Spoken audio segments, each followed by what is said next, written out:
Hello everyone, आप सभी का योर आंसर में स्वागत है। दोस्तों, आज की इस वीडियो के अंदर में हम सीखेंगे इंडियन ओवरसीज़ बैंक का जो डिपॉजिट स्लिप होता है या पे स्लिप कह लो या जमा पर्ची कह लो, उसको हम कैसे भरें उसके बारे में हम बात करेंगे। कुछ डिटेल में चीज़ें होती हैं जो हम अक्सर गलती करते हैं और बैंक में हम जाते हैं, गलती होती है, फिर हमें दोबारा भरना पड़ता है, तो उनके बारे में हम देखेंगे क्या गलती अक्सर हो जाती है। दोस्तों, ये मेरे हाथ में इंडियन ओवरसीज़ बैंक का एक कैश स्लिप पड़ा हुआ है, ठीक है, या फिर डिपॉजिट स्लिप कह लो, जमा पर्ची कह लो, पे स्लिप कह लो, ठीक है, ये पड़ा हुआ है मेरे हाथ में है। इसको हमें भरना है, इससे हम पैसे बैंक में डिपॉजिट करते हैं किसी भी अकाउंट में इंडियन ओवरसीज़ बैंक के। सबसे पहले आपका आ जाता है ब्रांच का, ठीक है, कि ब्रांच क्या है, मतलब जिस ब्रांच में आप जा रहे हो जमा करने के लिए, जिस ब्रांच में आपका अकाउंट नंबर है उसकी बात नहीं कर रहा, जिस ब्रांच में आप इस स्लिप को डाल रहे हो उसकी बात कर रहा है कि उस ब्रांच का एड्रेस क्या है। जैसे मान लो आप डालते हो बुराड़ी तो बुराड़ी डाल दो, सदर बाजार डाल दो, चांदनी चौक डाल दो, जो भी आप जिस ब्रांच में जाके जमा कर रहे हो। डेट, जिस दिन की डेट है आपकी, जिस दिन जमा करने गए हो वो डालो। यहाँ पे ऑप्शन दिया है आपके पास अकाउंट नंबर का, ठीक है, अकाउंट नंबर डाल सकते हो, चाहे वो आपका सेविंग अकाउंट हो, करंट अकाउंट हो, ठीक है, ओडी अकाउंट हो या फिर आपका क्रेडिट कार्ड हो, ठीक है, जो भी है ना आपका जैसा भी अकाउंट नंबर हो, वो जो भी अकाउंट है आपके पास वो यहाँ पे अकाउंट नंबर डाल सकते हो।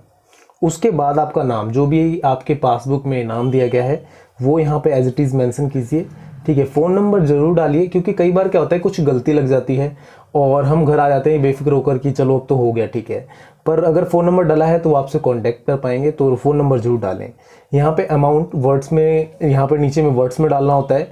जैसे मान लो आप 5,000 जमा कर रहे हो तो 5,000, या 5 लाख जमा कर रहे हो तो 5 लाख डाल दिए, ठीक है। यहाँ पे ऐसे करके आपने लिख दिया इस तरह से। यहाँ पे लास्ट में एक इस तरह से ज़रूर करें, जिससे ये हो जाता है कि हाँ ये अमाउंट इतना ही है, ठीक है, इससे ज़्यादा नहीं है, इसके लिए एक हो जाता है 5,000। नीचे में वर्ड्स में मैंने लिख दिया 5,000।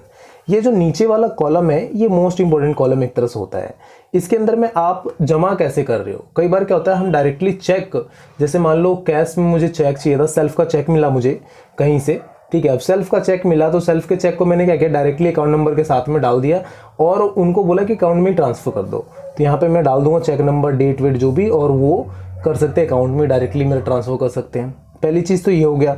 दूसरी चीज़ यहाँ पे हो जाता है कि आप किस तरह फॉर्म में पैसे को डाल रहे हो, चेक में, कैश में। तो कैश में डाल रहे हो तो यहाँ पे कैश लिखा, जो अमाउंट है वो लिखा, मेंशन कर दो, वो डाल दो। और तीसरी जो यूज़ होता है इसका, जो एज ए अकाउंटेंट, जो भी भाई बहन जो अकाउंटेंट की तरह काम कर रहे हैं, ठीक है, तो वो पेन स्लिप के तौर पे भी इसका यूज़ करते हैं, जिसमें चेक की डिटेल फिल करके अपने पास रखने के लिए। ये जो छोटा वाला जो स्लिप है वो आपको मिल जाता है और बड़ा वाला स्लिप बैंक के पास चला जाता है। छोटा वाला हमने भर लिया, बड़े वाले की बात करें, अगर आप 50,000 से ऊपर जमा कर रहे हो, ठीक है, 50,000 से ज़्यादा है, इवन 50,000 है, तो आपको पैन नंबर भी यहाँ पे मेंशन करना पड़ेगा, जो आपका पैन कार्ड का नंबर है वो भी यहाँ पे डालना पड़ेगा, या फिर वो फॉर्म नंबर 60 भरने के लिए आपको बोलेंगे, ठीक है। अगर आप ये नहीं करते हो यहाँ पे तो फॉर्म नंबर 60 भी भरना पड़ेगा, पर नॉर्मली पैन नंबर से चल जाता है। ये नीचे वाला जो होता है ना, अक्सर जो भी बैंक में हम कैसे जमा करने जाते हैं तो ज़्यादातर गलती इसी में होती है, ठीक है। अगर मान लो 5,000 जमा कर रहा हूँ तो मेरे पास 2,000 का एक नोट है, मैंने एक लिख दिया, एक मतलब कितना नोट हो गए, 2,000 रुपये, कितने अमाउंट हो गया, 2,000 रुपये। 500 का मेरे पास एक नोट है तो यहाँ पे हो गया 500 रुपये, ठीक है। इसी तरह से ना जो जितना अमाउंट है, ठीक है, जैसे जितना जितना आपके पास है वो यहाँ पे मेंशन करो, नीचे में टोटल 5,000 कर दो। इधर में जैसे 1 2 4 नोट हुआ, 5 नोट हुआ, इधर 4 नोट लिख दिया टोटल में, और इधर 5,000 मैंने टोटल मेंशन कर दिया, ठीक है। इधर अगर टोटल में 4 नहीं भी लिखोगे तो चल जाएगा, पर इधर वाला ऐसे करके कि 5,000 बनता है, 5,000 आपने लिख दिया, ठीक है, समझ में आता है। तो ये इस तरह से हो जाता है। आगे फिर यहाँ पे वापस से सेम एज इट इज, जो इधर छोटा वाला हमने भरा था सेम एज इट इज इस साइड बड़े वाले साइड में ही भरना है। डेट आ गया, ब्रांच नेम आ गया जहाँ पे आप पैसा जमा करने जा रहे हो, अकाउंट नंबर आ गया आपका यहाँ पर, चाहे आपका सेविंग अकाउंट हो, करंट अकाउंट हो, ओडी अकाउंट हो, चाहे क्रेडिट कार्ड हो, चाहे अकाउंट नंबर हो, ठीक है। तो जो भी आपका जैसा भी अकाउंट नंबर है जो आपको बैंक से मिला है पासबुक पे, वो यहाँ पे मेंशन कर दिए। यहाँ पे आपका नाम आ गया, ठीक है, एज इट इज जो आपके पासबुक में दिया हुआ है। Phone number for the emergency और कुछ भी अपडेट के लिए तो फ़ोन नंबर यहाँ पे आ गया।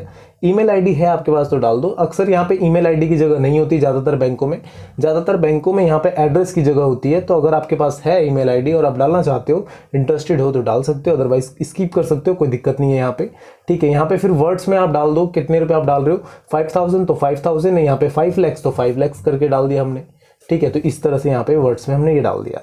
वापस से ये जो नीचे वाला कॉलम है ये चेक डिटेल्स के लिए होता है। ठीक है, जैसे मान लो आपका मैंने बताया कि हमारे पास एक चेक है और वो मुझे सेल्फ में मिला है। ठीक है, अब सेल्फ का चेक है तो अब उसका जो अमाउंट है 50,000 है। ठीक है, अब मैं चाहता हूं कि वो डायरेक्टली मेरे अकाउंट में डिपॉजिट हो, तो उसके लिए मैं क्या करूंगा कि इसके साथ में डाल दिया कि भाई चेक नंबर कितना है, वो 0 1 2 3 5 6 ऐसा करके मैंने डाल दिया चेक नंबर इतना। सेल्फ का चेक है, इसको लगा दिया। अब वो अकाउंट वाला मेरे हाथ में कैश देने के बजाय उसको रखकर खुद ही डिपॉजिट कर लेगा। तो ये भी यहाँ पर पॉसिबिलिटी होती है और ये भी कर सकते हैं हम। ठीक है, दूसरा चीज़ ये होता है कि अगर मान लो आप कैश में जमा कर रहे हो तो यहाँ पे कैश लिखा, ये कर दिया। तीसरा यहाँ पे यूज़ ये होता है कि जो अकाउंटेंट भाई बहन है वो यहाँ पे चेक डिटेल डालते हैं, बैंक डिटेल डालते हैं कि किस बैंक का चेक है, पूरा सब कुछ डिटेल डालकर अपने पास भी छोटे वाले साइड में भी यही लिखते हैं और इधर भी लिखते हैं कि कभी कुछ पूछताछ हो तो आपको पता हो, आपके पास डिटेल हो कि चेक ये वाला डाला था हमने बैंक में। ठीक है, अपने अकाउंट में क्लियर करने के लिए, क्लियरेंस के लिए, और वो चेक नंबर ये है, इतना अमाउंट का था, उसका सारा डिटेल आपके पास हो, इसके लिए हम ये भरते हैं। ठीक है, नॉर्मल ये प्रोसेस होता है इंडियन ओवरसीज बैंक का, इस तरह का फॉर्म होता है। पीछे में कुछ भरना नहीं होता है। नॉर्मली कई सारे बैंकों में आपको देखने के लिए मिलेगा पीछे में डिक्लेरेशन फॉर्म होता है कि आप कौन हो, क्या हो, ये भी होता है, पर यहाँ पे नहीं मिलता इंडियन ओवरसीज बैंक में। और लास्ट में यहाँ पे आपको साइन करना है, साइन करके जमा कर दीजिए, हो गया आपका यहीं पे खत्म। ठीक है, इस तरह से आपको पैसा जमा करना है।